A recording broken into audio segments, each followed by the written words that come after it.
Welcome to the Gavin's Voice podcast. Our special little boy Gavin has inspired us to support other families and caregivers living similar lives. We are so happy you're here with us today. Don't forget to subscribe to the Gavin's Voice podcast.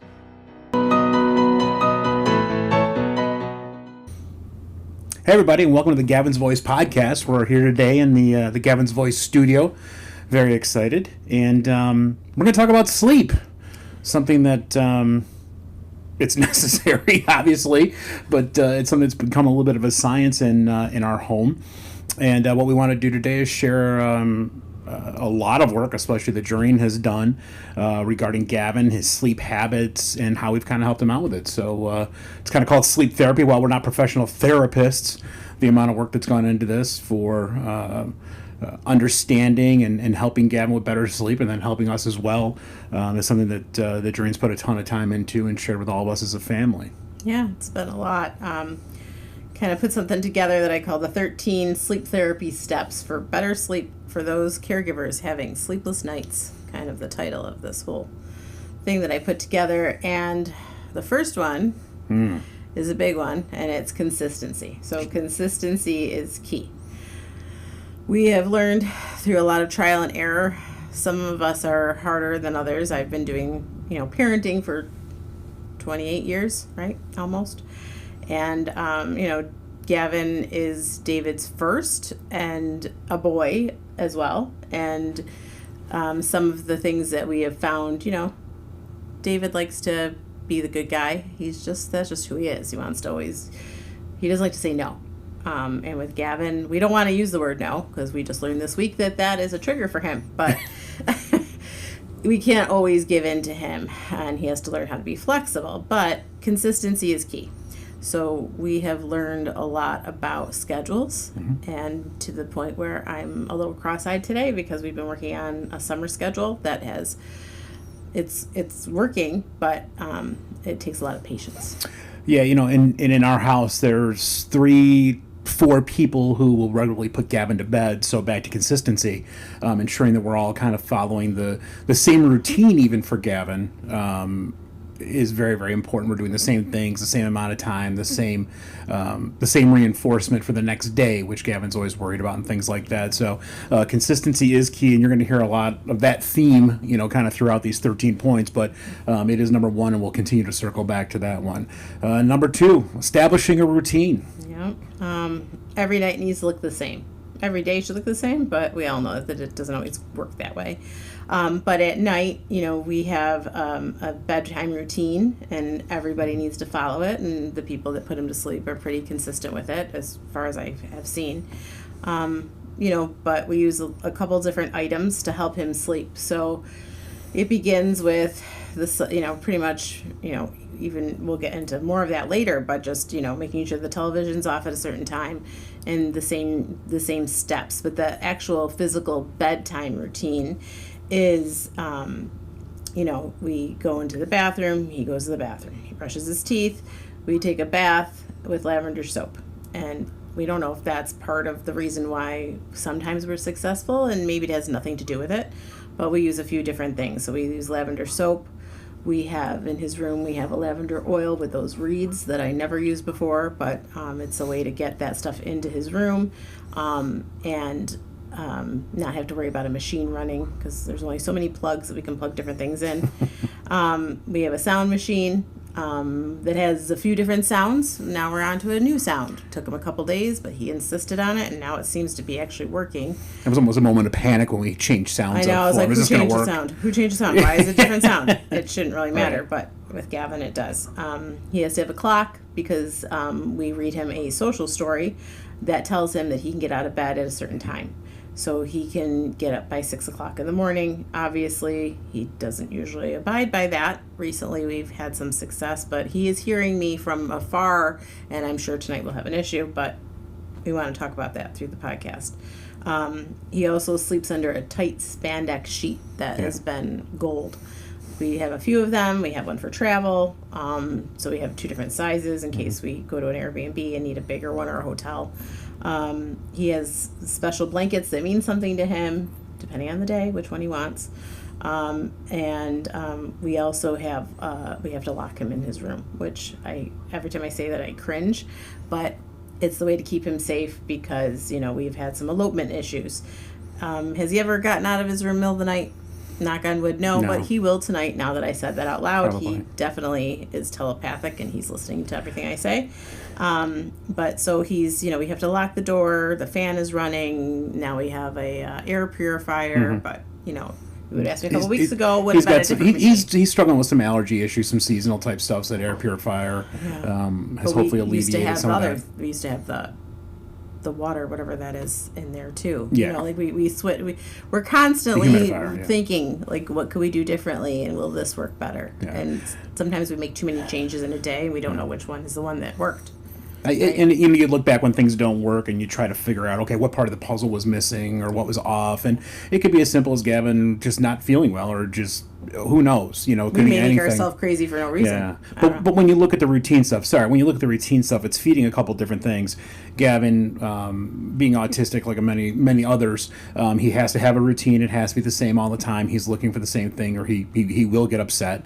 It's feeding the sensory needs, the things like the spandex blanket. He gravitates towards compression and squeezing and things like that, so very important. So again, you're going to figure out your own routine as we did as well, and there's always some finite changes, and I know there's times that we want to make all kinds of changes when we have one bad night, and I try to push for one change at a time. It's like when I worked on race cars, you make one change to see what the effect is before you make 4 changes and really get even further out into the weeds. You touched on it already really quick, which is locking the door, but the next thing is safety. Safety is absolutely paramount. Gavin is a known eloper.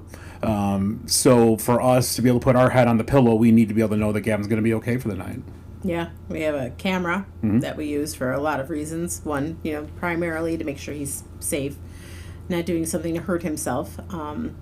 We use it, do we go, if he's making sounds and sounds upset, do we go up right away? Do we wait? We always check the camera first. See what he's doing. Because sometimes when we engage, now we've engaged and now we've lost another half an hour. Start the process over. And last putting night him to was bed. a tough one. David did have to go upstairs a couple times, I think. Just once. But it was, just silly things that he was trying to reach something and unable to. But anyway, the camera comes in handy for safety. It comes in handy for research that I will do. I'll make myself a little crazy at times and look through the past month or so and see how we're doing. I probably should do that right now soon because I think I would feel relieved because when we first taped this, we were in a really bad place. Yeah. Actually, when I was reading this, I felt like almost like a hypocrite because I thought all these things worked, but now they're not. But that's kind of the routine. Yeah. It's always that way. Yeah. His windows, we have specific, I don't know what you call them, but they're little things that are attached. Tethers, so you can only open it so far because he would throw stuff out the window. Yes, we have screens, but they don't always stay on there because Gavin doesn't like to keep them on there. Right now, they're on the windows. So we have the handles off. He does play with the locks up and down, up and down. We have curtains, and he doesn't want them shut. So we decided to tint the windows because with, all the, different times of the year, it's brighter in his room at night or in the morning. Yeah, it's still bright when he's going to bed right now in the summertime. It's still pretty bright at 9 o'clock at night. Yeah, so, it definitely has helped with the tint. He has kicked his wall, and that's one of our biggest problems is trying to teach him not to bang on his wall or windows. So during a time where David was out of town, Gavin decided to kick his wall, put a hole through the wall, the drywall. So I frantically called David to try to figure out a quick solution. I tried my own, it didn't work. I put this rubber stuff on the walls, but he peeled it off. And I think the next day is when we got our brother-in-law, Pete, to come over and quickly put up some plywood.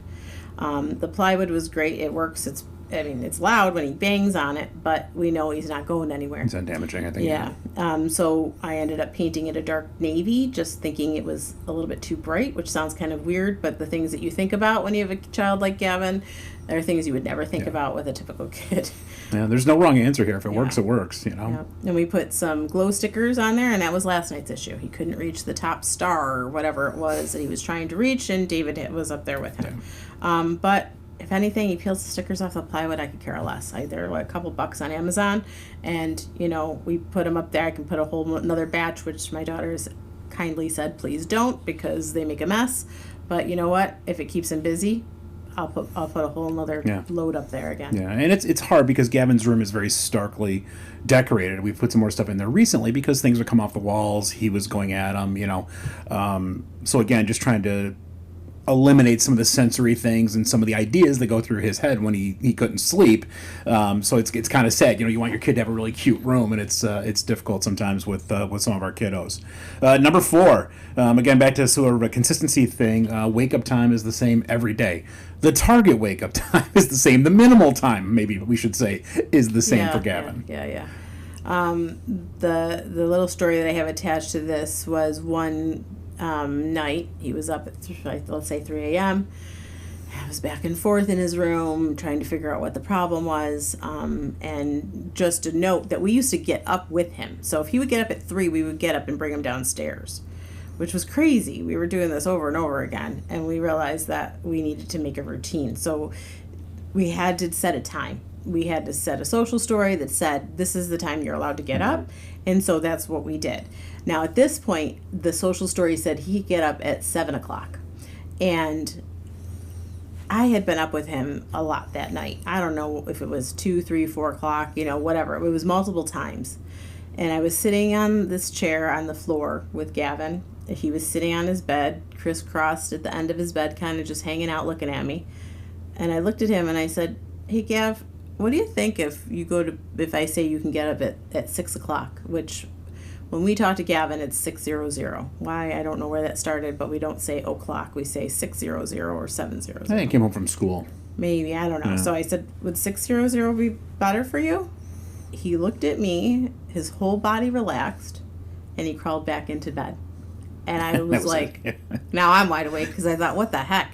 And I was so shocked at that moment and realized that all the things we'd been doing, they probably helped, but the one thing that was really causing anxiety was the thought that he had to stay in bed that long. Yeah, and Gavin is so focused on what's next, or just his schedule. It's what's next, and then after that, and then after that. I mean, literally counting off on his fingers and touching his face with a number. And this was causing anxiety, is all we can really get. Obviously, Gavin being nonverbal, it's hard. He's not going to tell us. But again, he hears everything. He understands everything. And for whatever reason, 6 o'clock seemed to tick and click with him, which is usually when he starts waking up. 5:30 was kind of the time he would start moving a little bit, and then 6 o'clock he'd be up. But it was totally a game changer on that one. Yeah, it really was. Yeah. It was one of those moments of, you almost want to cry. Like, I would have thought about this 3 months ago. Maybe I could have slept. Yeah. Number 5 is probably one of the special needs kiddos' go-to must-haves, I think, or at least for us, it's worked very well. It's the social story. Yeah. We have a number of people that help us out, from Gavin's ABA instructors at school. People will help us out as teachers at school, OT, PT, anyone we ask will always help us out with this. But you can tell us a little bit about kind of how the social story works here, and it works in all aspects of parenting with Gavin. Yeah. I think for us it was the banging piece of it. Yeah. It was probably the number one part, only because when picture yourself sound asleep and you wake up to a loud bang, no one wants to hear that. So this is a weekly, if not daily thing, depending on the week that we go through. We're still working on it. It still hasn't been resolved. We are able to get him to sleep through the night, but now we still have the wake up, and now we're kind of figure out, do we open the door? Don't we open the door? Maybe he's going back to sleep, and David's in a hurry to get him up so I can sleep. But it's not about me. I want him to figure out a way he needs to just get up and knock on the door. That's it. So the social story goes into what time he can wake up, what he should do when he wakes up, if there's books available for him, if he can, look out the window. I mean, I don't know what I have in there right now, but, I've purchased the Canva subscription because I use it for multiple things, and so I'll update it a lot when things change. What he's to anticipate when he does get up, what he might lose if he bangs ramifications on the wall. of not listening. Yeah, and you can't just put a kid like him in timeout. I wish we could, because he would be there probably a lot, but at least he would learn. So anyway, I'm happy to build a social story for anybody. I have, I have some wonderful people on our team that I can share stuff with that will tell me, you need to word that differently. the things that I might not notice because I'm not trained in that way, Val, our supervisor for ABA, will catch something, or our therapist will catch something and say, okay, that's not gonna. You can try that, but this is really how you should do it. So the social story just lists the expectations of what we expect through the night and in the morning, and when he's able to walk downstairs when it's time. Yep. Yeah. So next point we kind of hit on a little bit already, but now that everything's figured out, things are going to change, and they always do. Yeah. And we're in that right now when we just started a new medication, which we'll talk about medications at some point, but and it has, I would have to say, we are probably 100% better than we were about a month ago. Yeah. And just kind of real quick on the medications, I will say is that it's not a major change. It's an adjustment to one that he was already on. Yes. And this is why it's so important to have medical personnel on your team that you trust, that understand what you're going through, and are willing to listen and act when when it's appropriate. And we've been very fortunate. I will tell everybody we've been very, very lucky when it comes to Gavin's team in general, but insist on it.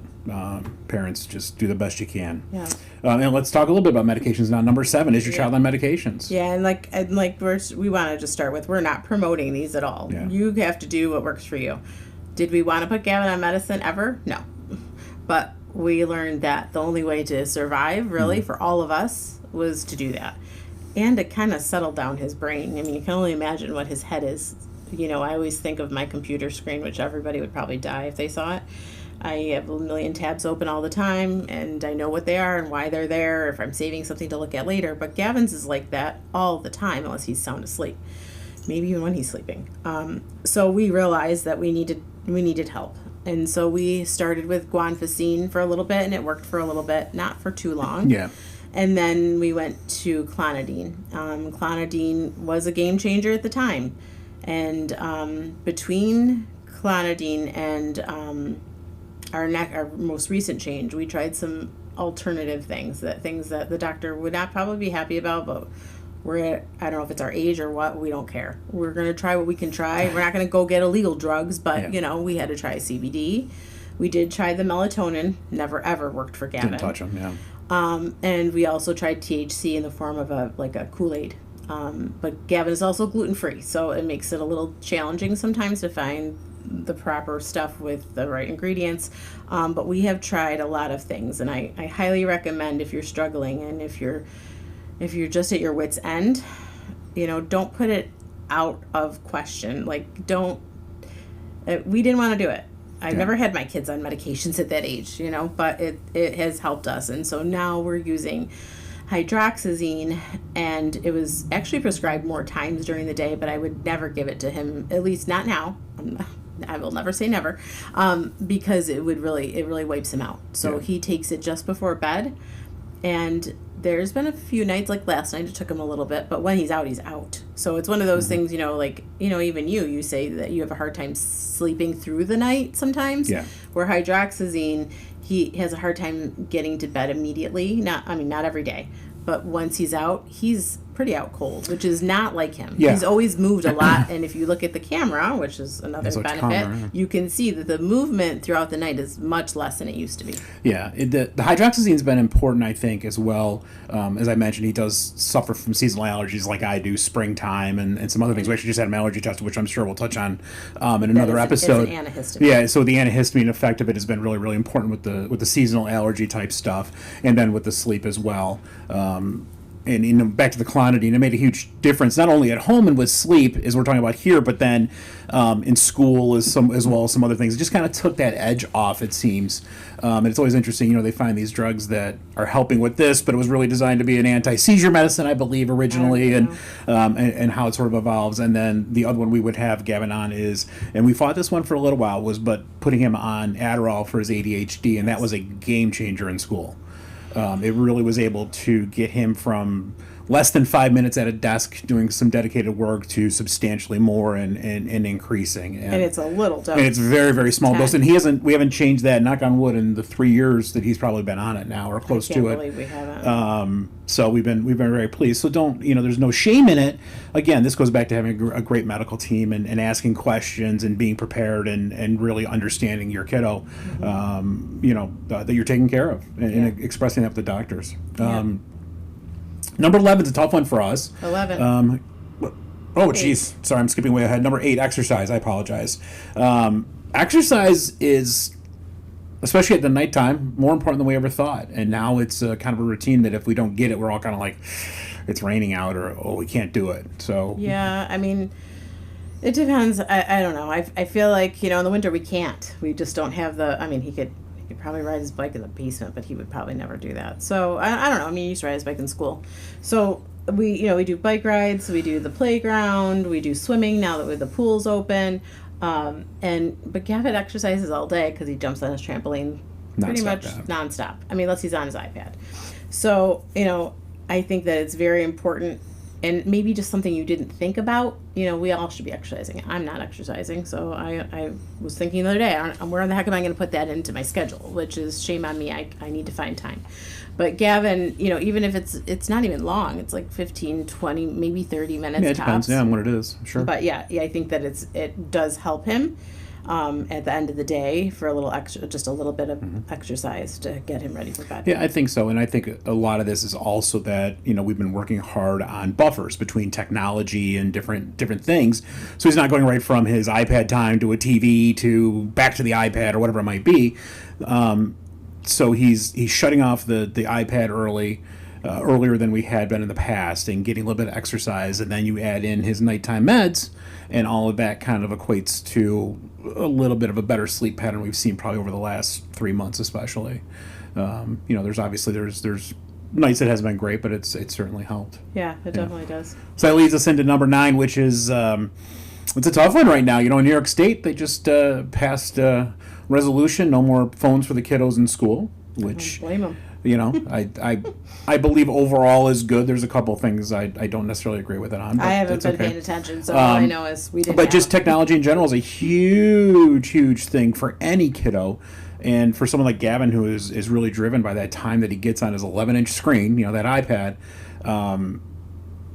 it's really we found really important. We need to control it and keep it under check. And it's right now he's on about the least amount of time with his iPad ever. This week I just kind of and we just changed it up again a little bit, but the least amount ever. So why don't you hit on that a little bit? I hate it because I often think if this was 20 years ago, maybe more, maybe a little bit more, would my child have all this stuff available to them, and would I allow it? I probably wouldn't. And how would we do without it?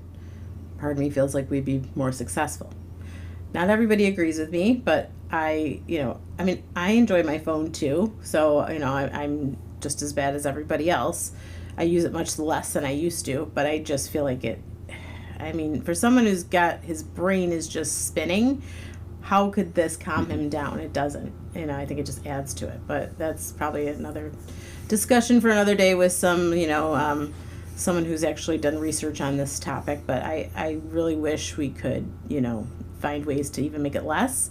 My caregivers would kill me because it is their time to kind of just breathe because he finally, he sits still and he's on his iPad. But we also at the same time, I think allowing him on it is fine, but a little bit of oversight as to what he's on. Not that he's on anything that's gross or perverse, but what ends up happening is Gavin is very much into the Cars movies, and racing, auto racing in general. And eventually, as you go through YouTube, you will eventually get to Grand Theft Auto, the video game, and these people who videotape the gameplay and some of the language and things, and it's just, you're like, oh my God, what are you watching? He becomes increasingly and we don't hear it anymore because now he's wearing his headphones. So Yeah. we probably, as I'm talking about this has now triggered something else in my head that we need to pay more attention because we're not listening. It used to be where you would hear it and we would tell him to lower the volume. But if we kind of came to a place where we all needed it to be silent. Yeah. So he does wear his headphones, and we may need to really look at that. I don't ever look at it. I've always been that way with my kids. I never really check their phones or any of that stuff. So, shame on me.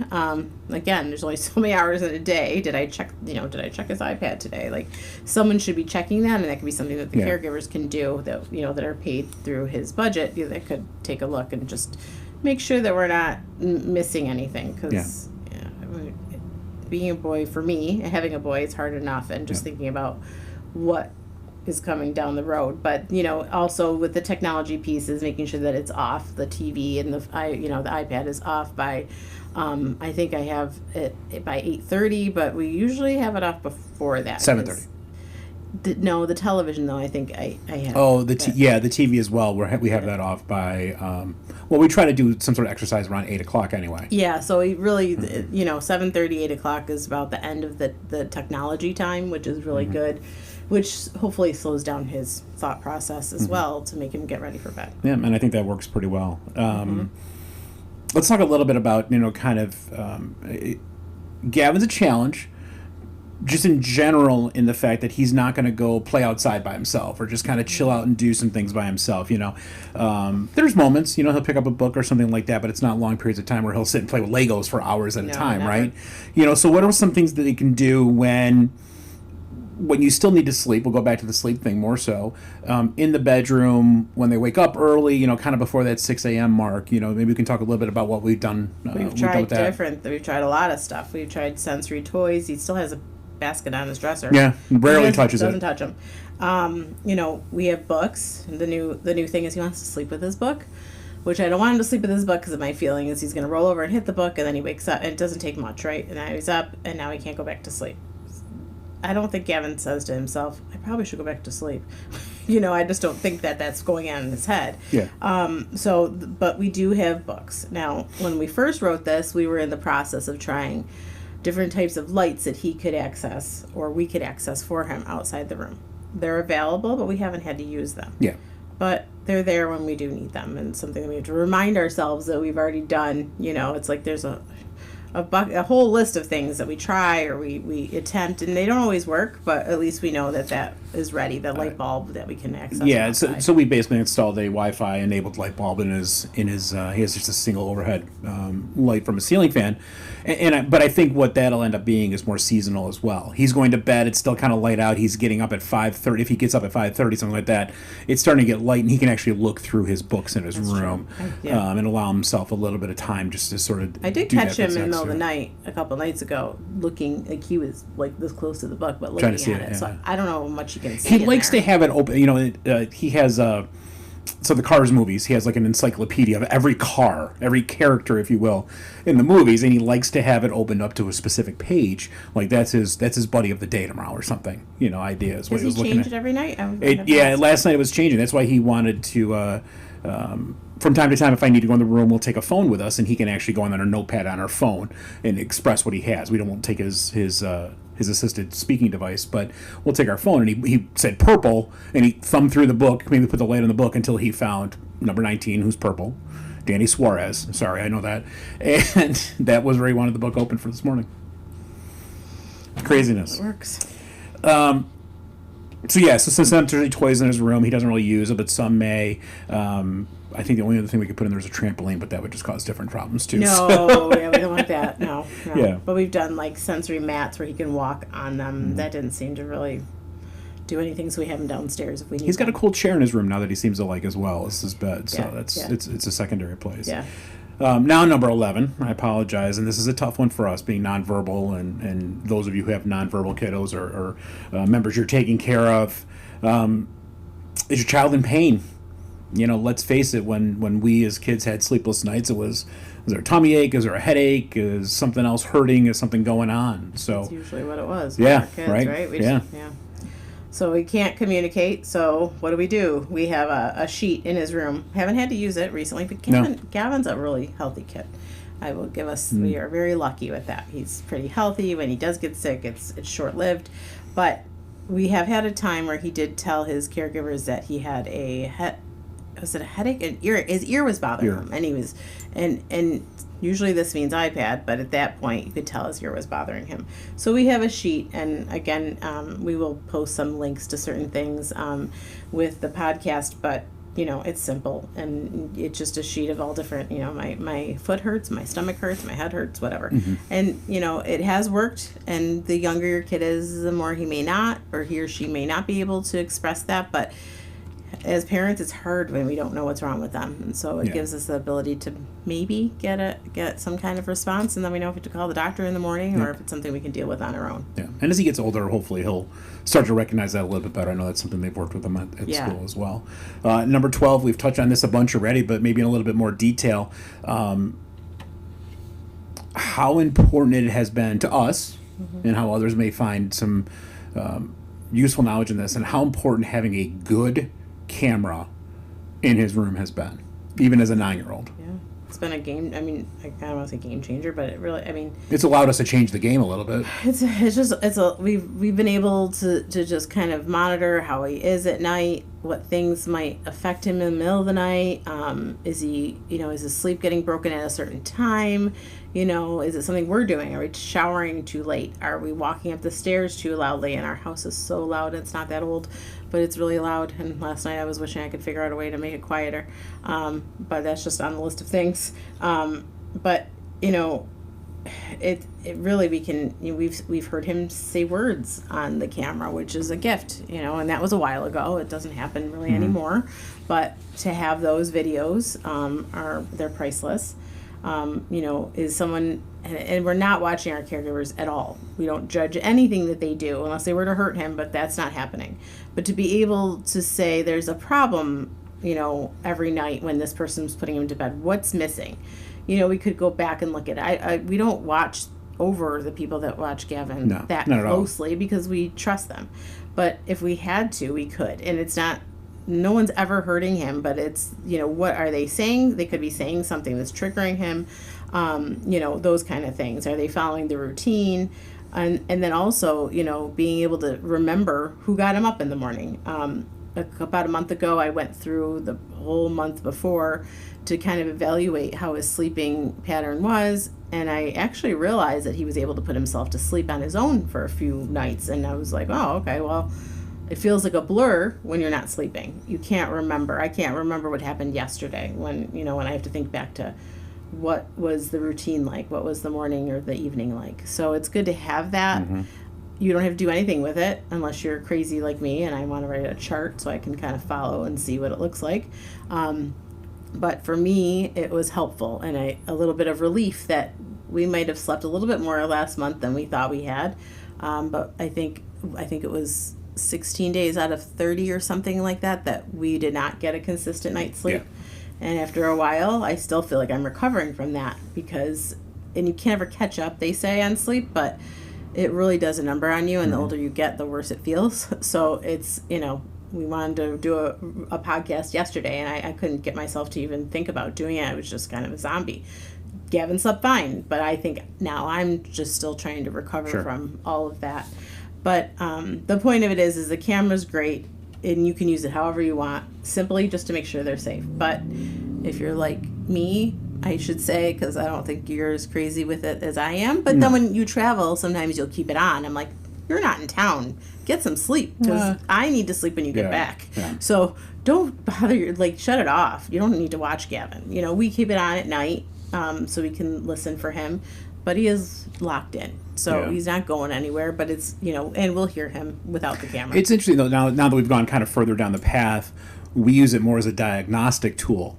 Like, okay, Gavin's up. What's going on? Oh, the ceiling fan's not on. It could be something as simple as just the switch didn't get turned on for the ceiling fan, and Gavin's kind of like... shut it off. Or he shut it off, and it's like, okay, now he's pissed that it's off. And it could be something like that. It could be, anything. I'm a big when it gets really hot in his room. If his blankets are over the AC vent, his room will get to be like an oven for whatever reason. It's just the way his room is. So things like that. Or the sound machine went off the one day. Yeah, the sound machine went off one day. Yeah, we had the Wi-Fi went out.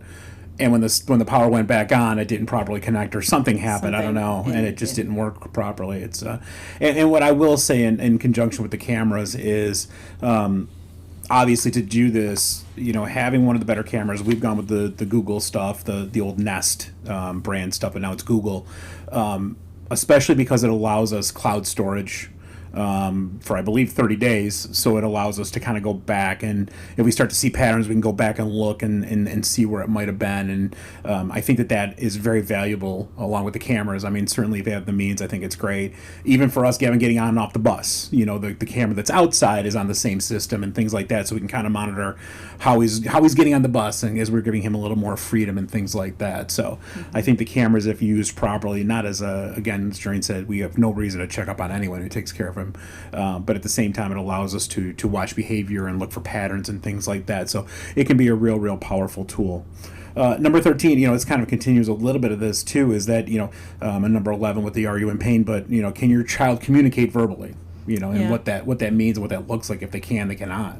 Yeah, and we did try to keep his communication device in his room.